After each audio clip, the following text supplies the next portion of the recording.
प्रधानमंत्री मोदी और इजरायल के प्रधानमंत्री नेतन्याहू के बीच डिफेंस डील्स पर भी बातचीत हो सकती है। भारत इजरायल के short range air defence system iron dome के कुछ उपकरणों को अपने स्वदेशी एयर डिफेंस सिस्टम में शामिल करना चाहता है। आयरन डोम 70 किलोमीटर की दूरी तक किसी भी रॉकेट, ड्रोन या दूसरे हवाई हमलों को नष्ट कर सकता है और सबसे महत्वपूर्ण बात यह है कि इसके 90% से ज़्यादा हमले सफल होते हैं, यानी इसका जो सक्सेस रेट है वो 90% है और इससे एक साथ कई लक्ष्यों को नष्ट करने की क्षमता इसके अंदर है। यह सिस्टम बैटल टेस्टेड है, यानी युद्ध में इसका परीक्षण हो चुका है। इजराइल ने खुद इसका इस्तेमाल हमास के खिलाफ युद्ध में सफलतापूर्वक किया। उन्होंने ईरान के खिलाफ भी इसका इस्तेमाल किया है, यानी इजराइल की जो सेना है वो आयरन डोम का प्रयोग बहुत पहले से करती आ रही है। और जैसा कि हमने आपको बताया था, इस समय भारत अपना खुद का एक स्वदेशी एयर डिफेंस सिस्टम बना रहा है जिसका नाम है सुदर्शन चक्र, और ये दुश्मन के मिसाइल्स और ड्रोन सहित हर तरह के हवाई हमलों को भारत की सीमा के अंदर आने से पहले ही नष्ट कर देगा। और इजराइल की मदद से भारत अब इसे और ज़्यादा कारगर और ताकतवर बनाना चाहता है। ये जैसा इजराइल का आयरन डोम है, कुछ उसी प्रकार का हमारा भी ये डिफेंस सिस्टम बनेगा। स्वीडन के एक थिंक टैंक जिसका नाम है सिप्री, उसके मुताबिक वर्ष 2020 से 2024 के बीच इजराइल ने अपने कुल हथियारों के निर्यात का लगभग 34% भारत को बेचा है। इसी अवधि में भारत ने अपने सबसे ज्यादा हथियार रशिया से खरीदे, दूसरे नंबर पर फ्रांस है और तीसरे नंबर पर इजराइल है। और भारत के कुल हथियारों की खरीद में इजराइल का हिस्सा लगभग 13% है। भारत और इजराइल मिलकर बराक 8 एयर डिफेंस सिस्टम भी बना रहे हैं और ये 150 किलोमीटर की दूरी तक किसी भी हवाई हमले को नष्ट कर सकता है।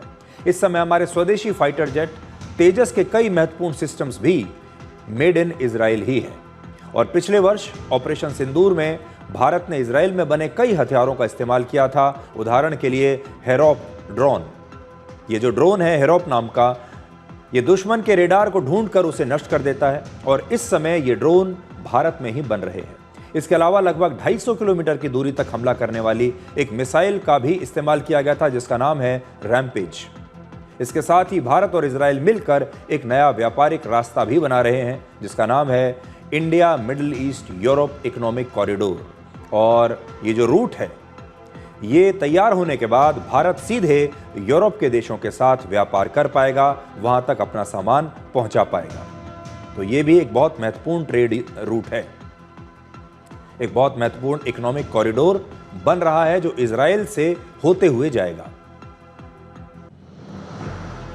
अब देखिए कि कैसे प्रधानमंत्री मोदी ने भारत और इजराइल के संबंधों को अकेले अपने दम पर रीसेट किया है।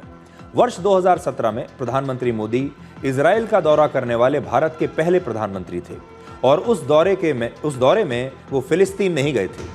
उन्होंने वर्ष 2018 में अलग से फिलिस्तीन का एक दौरा किया था, जबकि इससे पहले भारत का कोई भी बड़ा नेता, कोई भी बड़ा मंत्री अगर इजराइल जाता था तो वो इजराइल के साथ साथ फिलिस्तीन जरूर जाता था, क्योंकि इससे पहले जो भारत की विदेश नीति थी वो ये कहती थी कि इजराइल और फिलिस्तीन के बीच एक बैलेंस बनाकर रखें। कोई चीज़ ऐसी नहीं होनी चाहिए जो इजराइल के साथ अगर हम कोई दोस्ती कर लें और वो फिलिस्तीन को बुरी लग जाए। इसलिए भारत ने हमेशा एक बैलेंसिंग एक्ट दोनों के बीच में करने की कोशिश की है और इजराइल को कभी भी खुले रूप से भारत ने अपना दोस्त नहीं माना। प्रधानमंत्री मोदी के साथ वहां के प्रधानमंत्री नेतन्याहू की पर्सनल दोस्ती की पूरी दुनिया में चर्चा चलती है, पूरी दुनिया उसके बारे में चर्चा करती है और दोनों देश एक दूसरे के बहुत नजदीक आ गए। ये भारत की नई विदेश नीति है जिसमें भारत दुश्मन देशों को भी अपनी दोस्ती के दम पर एक साथ एक मंच पर ले आता है। उदाहरण के लिए आज भारत के इजराइल के साथ बहुत अच्छे संबंध हैं, लेकिन इजराइल के साथ साथ फिलिस्तीन, ईरान और सऊदी अरब जैसे देशों से भी हमारे मजबूत संबंध हैं जो कि इजराइल को बिल्कुल पसंद नहीं करते। जबकि पहले भारत की सरकारें हमेशा फिलिस्तीन और इजराइल के संबंधों में एक संतुलन बनाने की कोशिश करती थी। पूर्व प्रधानमंत्री इंदिरा गांधी के समय भारत और फिलिस्तीन के संबंध बहुत नजदीकी थे, बड़े अच्छे थे। तब भारत की नीति फिलिस्तीन समर्थक नीति हुआ करती थी। आप मार्च 1980 की तस्वीर देखिए, उस समय यासिर अराफात फिलिस्तीन लिबरेशन ऑर्गेनाइजेशन के अध्यक्ष थे और तब दिल्ली में उनका बड़ा भव्य स्वागत किया गया था। पहले की सरकारें ये मानकर चलती थीं कि इजराइल के साथ अच्छे संबंध फिलिस्तीन की उनकी नीति को प्रभावित कर सकते हैं। इसीलिए भारत बहुत बचते बचाते इजराइल के साथ किसी भी प्रकार का संबंध रखता था।